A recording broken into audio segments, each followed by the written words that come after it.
My stepmother kicked me out at 18 2 days after my father died. The next day, a bunch of SUVs showed up in front of her house.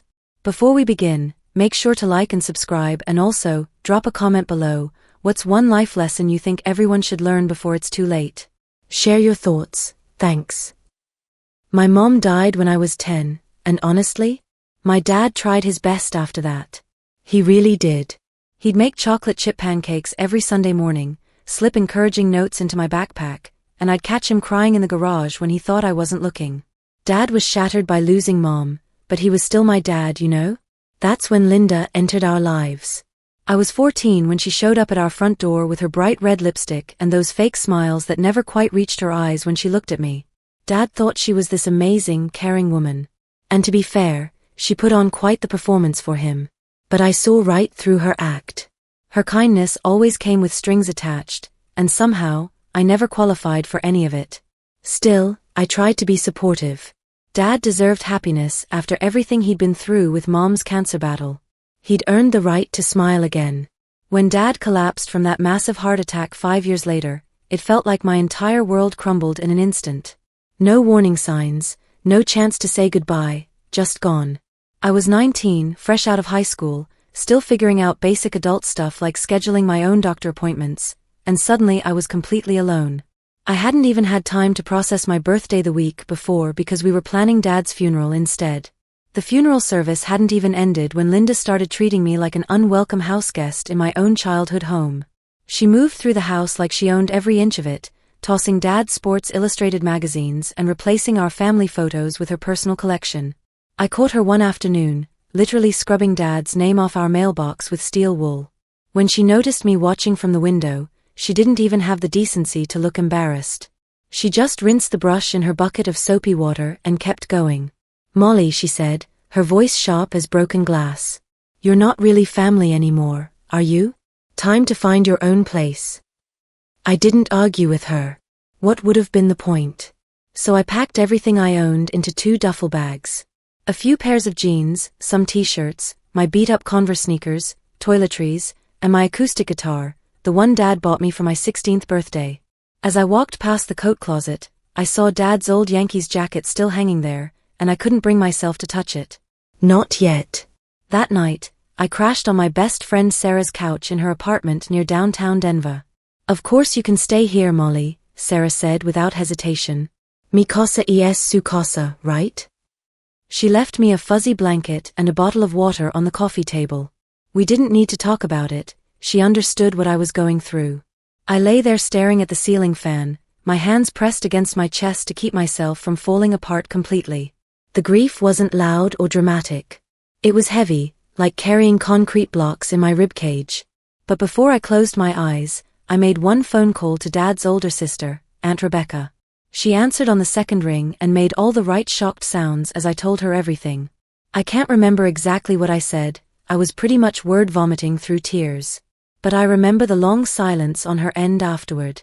It was the kind of silence that wraps around you when someone is really listening, not just waiting for their turn to talk. Finally, she spoke up. "I'll handle this, sweetheart," she said firmly. "Are you safe at Sarah's, or do I need to come get you tonight?" "I'm okay here," I managed. "But Aunt Rebecca, I need help. I don't know what to do." "Don't worry, Molly. Go back to the house tomorrow morning to get the rest of your things. I'll meet you there." I had no idea what she meant by that, but something in her tone made me feel like maybe, just maybe, everything wasn't completely hopeless. The next morning, I drove my beat-up Honda Civic back to the house where I'd lived since birth, the one with the wobbly front porch steps and the crooked birdhouse Dad and I had built together when I was 12. I remembered getting bright blue paint all over both of us that day. But when I pulled into the driveway, something was very, very different.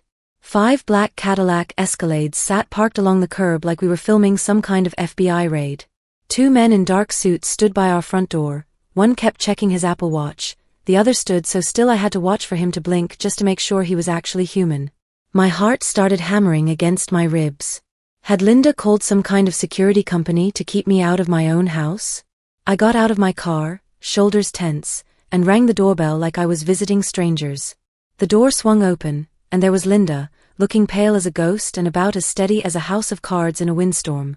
"Oh, Molly. You're here, she said, her voice suddenly dripping with fake sweetness. I was just about to call you, honey. Honey? I almost laughed out loud. What's going on here? I asked. I just came to grab the rest of my stuff.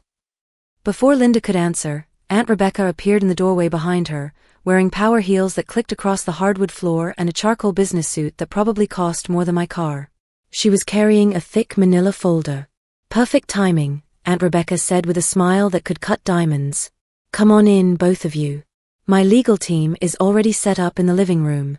Right, Linda? I followed them inside, completely confused, while Linda trailed behind us looking like she wanted to either scream or throw up. Maybe both. In the living room, 2 lawyers sat at our dining table. One older guy, calm as anything, reading from a stack of official-looking papers. The other one younger, flipping through legal documents like he'd done this 1,000 times before. This is absolutely ridiculous, Linda snapped, pacing back and forth. You can't just barge in here and... Aunt Rebecca held up one hand.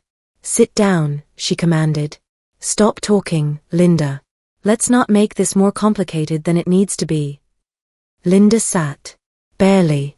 I hovered near the doorway, anxious and confused, trying to make sense of this room full of suits and tension. What is this? What's happening? I asked quietly. Aunt Rebecca turned to me, her expression softening like she was looking at a scared kid instead of a 19-year-old. Your father never put Linda on the deed, sweetheart.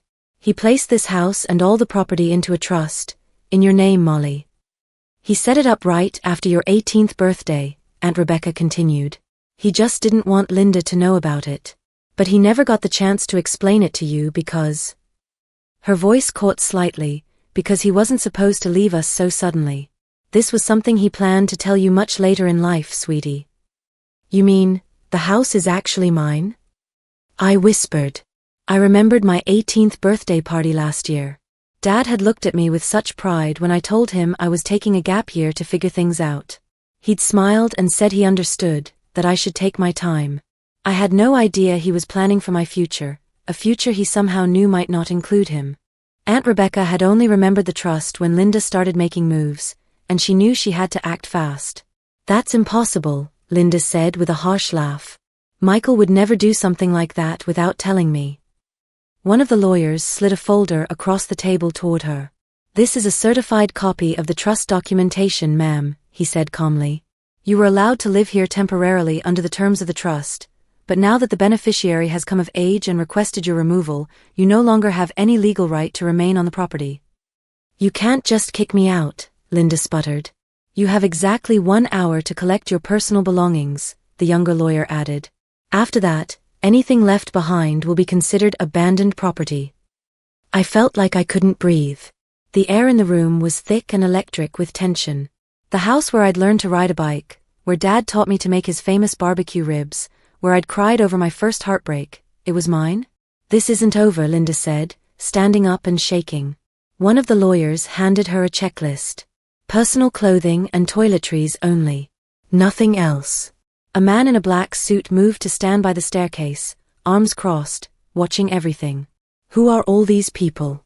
And why are there 5 Escalades outside? I whispered to Aunt Rebecca. She barely looked up from her paperwork. Private security, she said matter-of-factly. My business partner owns the company. I didn't trust Linda to leave quietly. Smart move. I didn't expect Linda to go quietly either. Linda stomped upstairs, muttering under her breath like an angry teenager. Clock's ticking, Aunt Rebecca called after her. Linda took 53 minutes to come back downstairs, dragging 2 oversized suitcases behind her like they weighed 1,000 pounds each. Her face was red and blotchy, her mouth pressed into a tight line, but her eyes were crystal clear, no tears she had any right to cry. She paused at the front door like she had something important to say.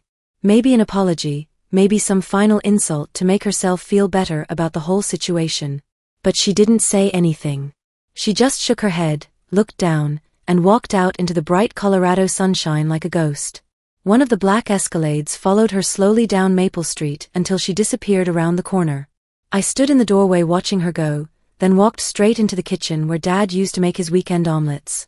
Aunt Rebecca moved quietly around the kitchen, pouring 2 glasses of iced tea. She handed me one without saying a word, and we sat down at the same table where I used to do my math homework while Dad stirred chili on the stove or tried to recreate Mom's famous enchilada recipe. "Are you okay, sweetheart?" Aunt Rebecca asked. I nodded, but honestly, it felt more like muscle memory than truth. "I think so," I said. We sat in the comfortable quiet. The refrigerator hummed softly. Outside, a cardinal called out and got an answer from somewhere down the street. "You know, I really miss your mom, Molly," she said suddenly. "Especially her apple cinnamon bread. I've been craving it for months. I'm terrible at baking, but I think we should try to make some." I smiled for the first time in weeks. "We can definitely do that."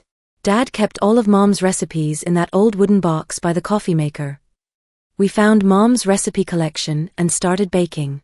"I always disliked her," Aunt Rebecca said out of nowhere. "I know that sounds harsh, Molly, but it's the truth. Linda something about her never sat right with me from day one.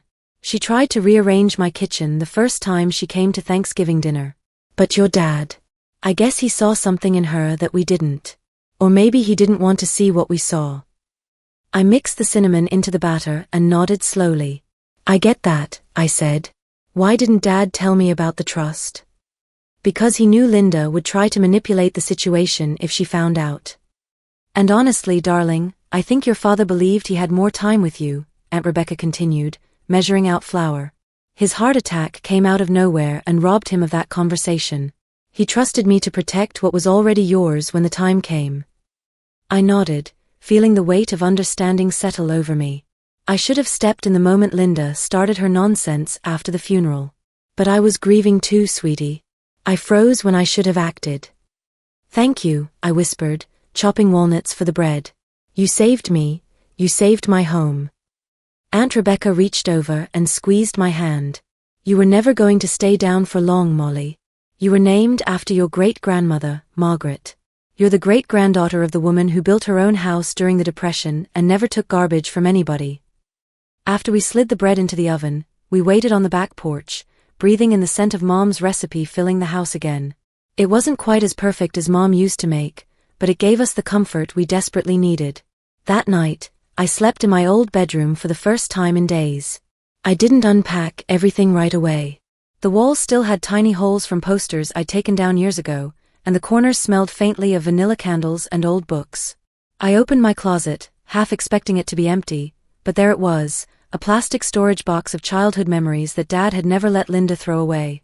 I wandered through the house barefoot, every creaky floorboard welcoming me home like an old friend. In the hallway, I ran my fingers along the light switches Dad had labeled in his messy handwriting: front porch, kitchen, living room. In his bedroom, just his bedroom now, I hesitated at the doorway. The door opened quietly as I stepped inside. His closet was still full. Flannel shirts, worn hoodies, and the denim jacket he wore every autumn. I pressed my face into it without thinking. It still smelled like his cologne, like coffee, like Saturday mornings when he'd hum while making breakfast. I didn't cry. I just stood there, breathing him in. Later, I sat cross-legged on my bedroom floor with my guitar across my lap. The song I'd been writing since the funeral came back to me slowly, like muscle memory. It wasn't perfect. Neither was I. But the silence in the house felt different now. 3 months later, I'm sitting on the front porch steps Dad and I never got around to fixing, drinking coffee from his favorite Denver Broncos mug, watching the sunrise paint our street golden. The house feels like home again. I kept most of Dad's things exactly where he left them. His reading glasses on the kitchen counter, his coffee-stained copy of the Denver Post still folded by his chair, even his lucky fishing hat hanging by the back door. Not because I'm stuck in the past, but because these little pieces of him make the house feel warm instead of empty. I ended up not taking that gap year after all. Turns out, inheriting a house at 19 comes with responsibilities I never considered: property taxes, utility bills, maintenance costs. So I enrolled at Colorado State University for the spring semester, majoring in business administration. Dad would have gotten a kick out of that, considering he always said I had a good head for numbers. I'm working part-time at a local coffee shop downtown, and between my job and financial aid, I'm managing to keep everything afloat. It's not easy, but it's mine, and that makes all the difference. Aunt Rebecca comes by every Sunday for what we call recipe adventures, basically us attempting to recreate Mom's cooking with varying degrees of success. Last week we tried her famous green chili mac and cheese. It was, well, let's just say we ordered pizza afterward. I heard through my neighbor Mrs. Patterson that Linda moved to Phoenix to live with her sister. Apparently, she tried to contest the trust, but her lawyer told her she didn't have a case. Sometimes I wonder if she ever thinks about Dad, or if she just saw him as a means to an end. I don't hate her anymore. Honestly, I mostly feel sorry for her. She had a chance to be part of something real, and she chose to see me as competition instead of family. Sarah still comes over every Friday for movie nights. We make popcorn and watch old comedies, and sometimes we talk about Dad, sometimes we don't. That's the thing about grief, it doesn't follow a schedule or rulebook. Some days hit harder than others, but the good days are starting to outnumber the difficult ones. Yesterday, I finally took Dad's Yankees jacket out of the closet and wore it to the grocery store. It smells like him and fits me perfectly. I think he would have liked that. The house isn't just a place I inherited anymore, it's home. My home. And I'm exactly where I'm supposed to be.